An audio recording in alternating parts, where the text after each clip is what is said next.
बंगालचे नवे मुख्यमंत्री म्हणून शुभेंदू अधिकारी यांच्या नावाची केंद्रीय गृहमंत्री अमित शाह यांनी केली घोषणा। उद्या सकाळी शपथविधी। देशाच्या सीमा सुरक्षित राखण्याच्या दृष्टीनं बंगालचा विजय महत्त्वाचा असल्याचं सांगत सोनार बांगला करण्याचं गृहमंत्री अमित शाह यांचं आश्वासन। तामिळनाडूमध्ये सत्ता स्थापनेसाठी टीव्हीकेची आमदारांची जुळवाजुळव। थलपती विजय यांनी राज्यपालांची भेट घेऊन सत्ता स्थापनेचा केला दावा। आसाममध्ये 10 मे रोजी भाजप आणि रालोआच्या बैठकीत विधिमंडळ पक्षनेत्याची होणार निवड। शपथविधी येत्या 12 तारखेला।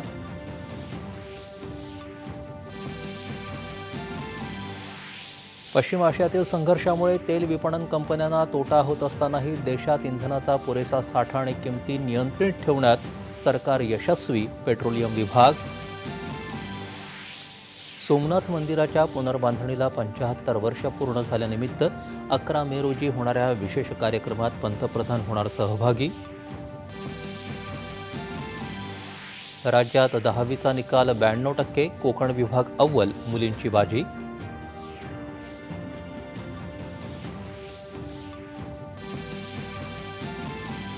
नाशिकच्या TCS कंपनीतील अत्याचार आणि कथित धर्मांतर प्रकरणातील आरोपी निदा खानला 11 मेपर्यंत पोलीस कोठडी।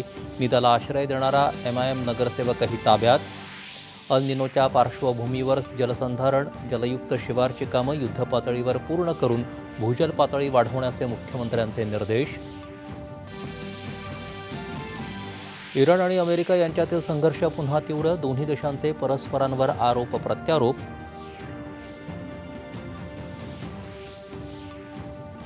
आणि राज्यात येत्या 2 दिवसात मध्य महाराष्ट्र, मराठवाडा आणि विदर्भातील काही भागात विजांच्या कडकडाटासह पावसाची शक्यता। विदर्भात काही जिल्ह्यांसाठी ऑरेंज अलर्ट।